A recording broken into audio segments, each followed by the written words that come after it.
Welcome back to Cyberspace. I'm your host, Leslie Poston.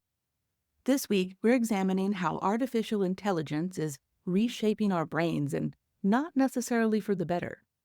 We're diving into the growing body of research showing that while AI might make life easier, it's also changing how we think, how we remember, and how we learn. Specifically, we're going to focus on the developmental impacts, especially on children, and the cognitive trade-offs of relying on tools that do our thinking for us. We'll explore the science on why handwriting notes, struggling to learn new things, and building memory the hard way are still essential. Spoiler alert, the harder path is usually the better one for your brain. Let's get into it. In the past few years, large language model generative AI tools like ChatGPT, Conmigo, and Grammarly have found their way into classrooms at lightning speed. I'll be referring to large language model generative AI tools simply as AI for the rest of the show. On paper, the potential for AI in education seems incredible. Personalized learning, 24/7 homework help, adaptive tutoring systems, but when we look under the hood, the picture isn't all rosy. We're starting to see some troubling patterns, especially among younger students.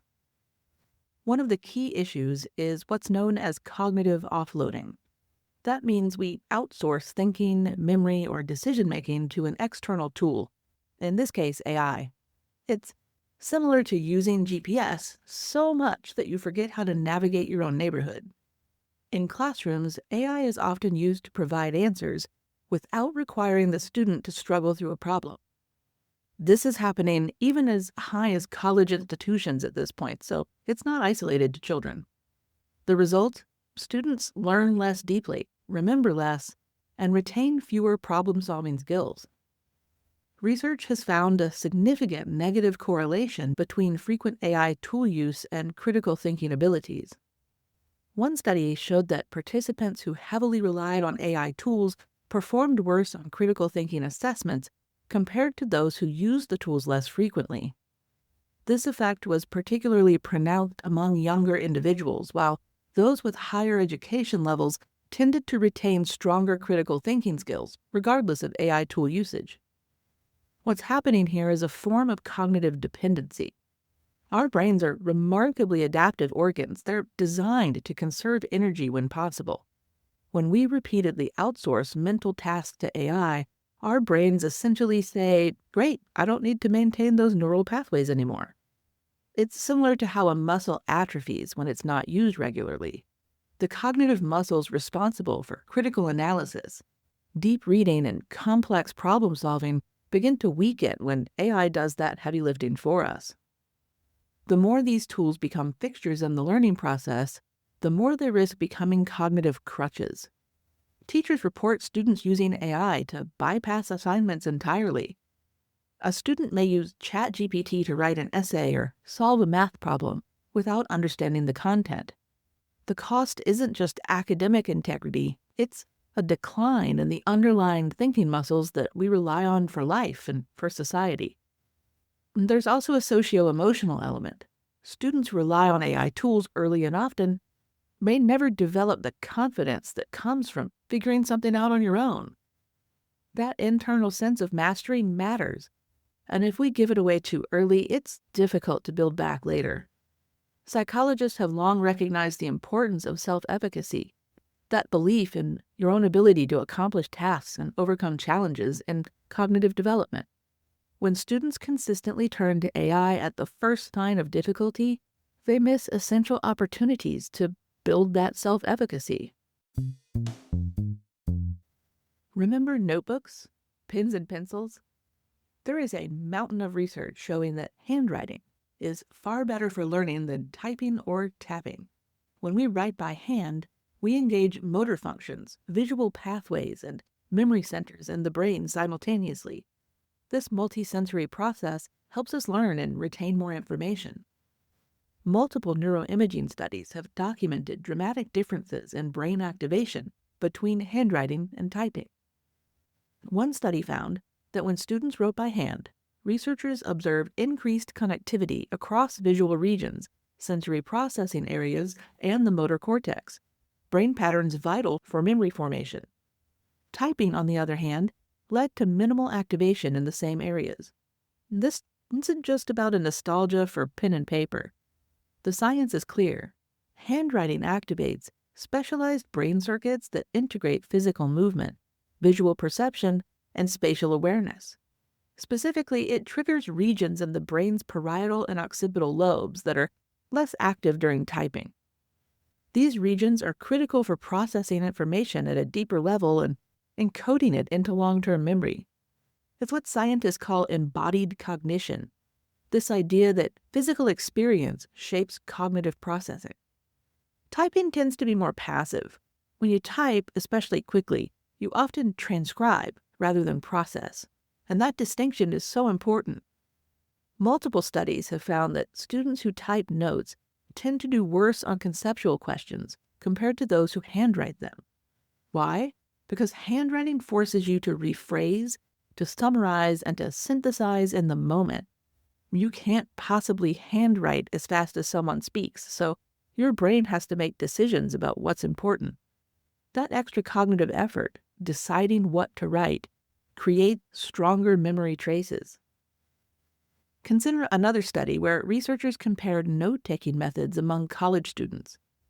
Students who took handwritten notes showed better conceptual understanding and performed better on assessments taken a week later compared to laptop note-takers.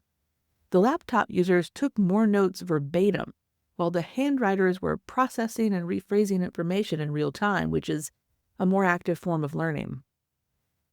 Now we're getting back to that sense of embodied cognition that we talked about a few minutes ago, that physical act of writing, because it encodes the information in a different and more durable way. Like we said before, it's especially important for younger learners. Their brains are still forming. They're forming those neural pathways tied to fine motor skills and language processing. Take away handwriting and you take away a developmental tool. And yet, knowing all of this, many schools are moving away from handwriting instruction altogether, especially cursive writing, and that's a mistake, plain and simple. We know it supports learning, and we know that it supports memory. It might not be as fast or shiny as AI, but it's much more effective in the long run. Developmental psychologists and neuroscientists are raising red flags about the premature use of AI in classrooms. Recent research out of Harvard and other institutions is showing us that early use of AI tools can short-circuit the development of core cognitive skills, attention span, working memory, and executive function. These are the building blocks of learning. Here's where things can get even more concerning. Kids' brains are especially sensitive to how and what they learn. Introducing AI into early education may shape not just what they know, but how they know, and once those habits form, they're hard to unlearn. The more a child relies on AI to answer questions or complete tasks, the less opportunity they have to practice curiosity, exploration, and frustration tolerance. These all sound like soft skills, but they're not. They're essential parts of a growing brain that can think critically and independently. Studies suggest that even young children are quick to offload cognitive processes to external tools if given the opportunity. This is worrying because it's happening during critical developmental periods when our neural pathways are being established. The pattern of immediately turning to AI for answers rather than engaging in hard mental effort may establish lifelong habits that diminish their cognitive abilities. And it's not just cognition that's at stake. There are also concerns about how AI interactions shape social development. Children engaging with AI assistants may develop different communication habits, fewer interpersonal skills, and a reduced ability to read emotional cues. In short, early exposure to AI isn't neutral. It shapes the brain, and unless we put some guardrails in place, it might shape our kids' brains in ways we come to regret. Let's talk about what happens to thinking when AI fills in the blanks for us. Across all age groups, we're seeing a quiet decline in critical thinking skills. Students, and adults for that matter, who rely on AI too heavily, are less likely to analyze, question, or even to doubt the information that they passively receive. It's not just that AI is always wrong, though it can be, it's that it flattens complexity. When an answer is generated instantly and without effort, it robs us of the chance to form our own reasoning pathways. Those are the skills that help us evaluate, argue, interpret, and innovate. Researchers have found that frequent AI users increasingly display what's called epistemic dependence. They begin to doubt their own reasoning, and when confronted with AI that sounds more authoritative than they do, instead of asking, "Is this true?" they ask, "Why bother thinking about it? The AI already knows." Teachers across the country are reporting that students are handing in work that looks polished but lacks depth. It's harder to spot because AI grammar is good and the formatting is clean, but underneath, it's hollow. There's no depth. And many of the things that are being handed in are the same. This should scare us. A generation of students who can pass assignments but can't form arguments is a problem for democracy as well as education. Even in higher education, professors are struggling with how to balance the benefits of AI tools with the need for genuine intellectual engagement. It's not an easy line to draw, but we have to draw it. Otherwise, we're just training people to outsource their thinking permanently. So, what do we do about all this? One answer is clear: we need stronger guardrails in place, especially before college. K-12 education, in my opinion, should be focused on helping children develop strong, resilient brains. That means limiting reliance on tools that give them answers too easily. Some schools are already experimenting with this. They allow limited AI use in high school, but not before. Others are creating AI-free zones for certain types of assignments. Policymakers and educators must work together to develop ethical frameworks for AI in education. These need to be rooted in cognitive science, not tech industry hype. And they need to consider developmental appropriateness. Just because a tool exists doesn't mean it should be used at every age. Educators can implement what's called productive struggle into their teaching approach. This concept emphasizes the value of letting students grapple with challenging tasks that are slightly beyond their current abilities. Neuroscience research shows that this kind of effortful engagement actually produces myelin, a substance that strengthens neural connections in the brain. Struggle, in the right amount, literally builds better brain circuitry. Parents also have a role to play. They can advocate for policies that protect cognitive development. They can choose learning tools carefully and encourage kids to do things the hard way sometimes. It's good for them, even if it's frustrating in the moment. Guardrails aren't anti-tech. They're pro-brain, and we need them now. There's something psychologically powerful about struggling with a problem and then figuring it out. That moment of breakthrough wires your brain. It creates resilience, physically creates resilience. It builds what psychologists call productive failure. AI eliminates that struggle. It gives us answers before we even finish forming the question, and that might feel good in the moment, but it short-circuits learning and brain development. And struggle isn't failure. Struggle is the process by which we grow. In fact, studies show that people remember things better when they've had to work harder to understand them. That friction matters. It's how long-term memory is formed. Let's talk about myelin again. As we mentioned before, educational neuroscience research reveals that when we work through difficult problems, our brains produce myelin, a substance that coats neural pathways and increases the strength and efficiency of brain signals. The myelination process is critical for building faster and more efficient neural pathways, essentially creating better roads in the brain for information to travel. Easy answers from AI skip this necessary brain-building process. The concept of desirable difficulties in learning has been well established in cognitive psychology. Coined by researchers Robert and Elizabeth Bjork, this theory suggests that introducing certain difficulties into the learning process, difficulties that are relevant to the material and appropriate to the learner's ability level, can significantly enhance long-term retention and transfer of knowledge. These beneficial challenges force the brain to engage more deeply with the material, forming stronger neural connections in the process. Carol Dweck's research on growth mindset further supports this idea. Her work shows that individuals who embrace challenges and persist through difficulties develop greater cognitive resilience and ultimately achieve more. When students understand that struggle is not a sign of inability, but rather a pathway to growth, they're more likely to engage with difficult material and develop deeper understanding. Consider a classic experiment where students were divided into two groups learning the same material. One group studied under conditions that made learning easy, while the other faced conditions that required more effort. In immediate testing, the easy group performed better. But when tested weeks later, the group that had to struggle showed far superior retention. This pattern has been replicated across various age groups and across various subject areas in several research studies, confirming that shortcuts can often lead to shorter-lasting learning. When students rely on AI for these quick answers, they're missing out on the benefits of that friction. They become more passive. They learn less deeply. They might even lose confidence in their own problem-solving abilities, thinking they can't do it without AI.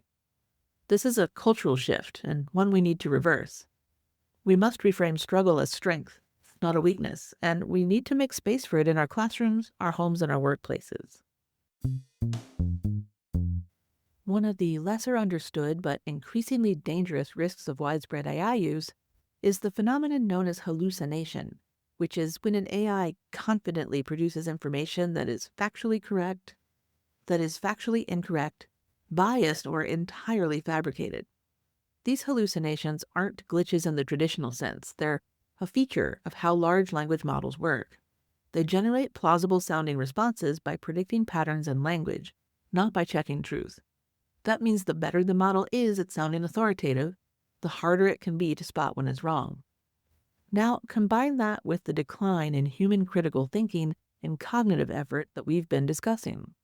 When students and even adults get used to trusting AI responses without verification, they lose the muscle memory required to fact-check, cross-reference, and question. This is especially troubling in a world already flooded with misinformation. If our tools are unreliable and our ability to challenge them is weakened, that is a recipe for mass confusion and manipulation. There have already been real-world consequences. AI has been caught fabricating legal citations, misrepresenting research studies, and even inventing quotes from public figures. In academic, government, and professional settings, this has led to embarrassing and sometimes costly errors. But in K-12 education, it's even more insidious. Young learners may not yet have the knowledge base or skepticism to question what an AI tells them, especially when it sounds confident and fluent. There's also a psychological effect. When humans repeatedly outsource thinking to a machine that sounds smarter or more authoritative than they do, they start to doubt their own reasoning. This is where learned helplessness and epistemic dependence take hold. Like we said before, remember, instead of asking, "Is this true?" they're asking, "Why bother thinking about it if the AI already knows?" Rebuilding that internal compass, what researchers call epistemic vigilance, is critical. We need to teach people not just how to use AI, but how to doubt it, how to challenge it, and how to confirm its outputs through their own mental effort. Without that, we're risking creating a future where hallucinations aren't just an AI problem, they're a human one. Now, this doesn't mean we should ban AI from education entirely. That's neither realistic nor helpful. What we need is thoughtful integration. Used well, AI can be a tool for expanding access, enhancing feedback, and personalizing instruction. But we must use it intentionally. That means designing learning experiences that prioritize cognition, not convenience. For example, AI could be used to give students feedback on drafts, but not to write the drafts. It could suggest questions to explore, but not answer them outright. Educators can set clear boundaries. They can create assignments that require personal insight, reflection, or synthesis, things AI still struggles to fake. And they can teach students how to use AI as a thinking partner, not a shortcut.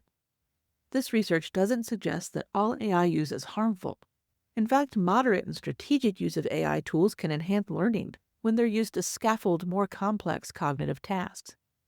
The key is ensuring that AI serves as an enhancement to human thinking, rather than a replacement for it. This means explicitly teaching metacognitive skills alongside AI use, helping students understand when to use AI and when to rely on their own cognitive resources. When AI is used to provoke thought instead of replace it, it becomes a tool for learning. And that's the sweet spot. That's what we should aim for. If you're a parent, a teacher, or a policymaker, here are some steps you can take to protect cognitive development in the age of AI. First, limit AI tool use before high school. The younger the brain, the more it needs to engage with the world through real effort and real feedback. Create opportunities for productive struggle where children learn to persist through challenges without immediately turning to AI for solutions. For elementary and middle school students, consider designated tech-free learning periods where students must rely on their internal resources to solve problems. This doesn't mean abandoning technology entirely, but rather being strategic about how and when it's used. Second, reintroduce handwriting wherever possible. Encourage students to write notes, journal, or brainstorm on paper. The benefits are well established. Multiple studies have confirmed that handwriting activates critical brain connections across the visual, motor, and memory regions in ways that typing simply can't replicate. So, even for older students who prefer typing for longer assignments, encouraging handwritten outlines or initial drafts to engage these neural benefits during the conceptual phase of work is beneficial. And it can be done even in the age of remote learning and remote work by holding writing sessions on Zoom or in the classroom video software, then having the students scan in the work that they've done in real time.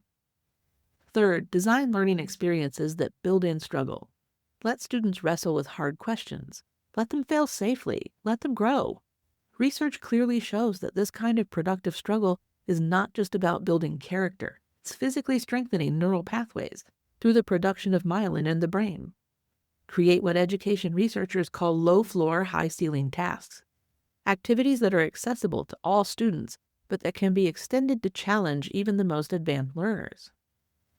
Create what education researchers call low-floor, high-ceiling tasks. Activities that are accessible to all students that can be extended to challenge even the most advanced learners. This approach ensures everyone experiences an appropriate level of productive struggle. Fourth, talk openly about AI. Make it clear that it's a tool and not a crutch. Teach digital literacy and critical thinking alongside any tech instruction.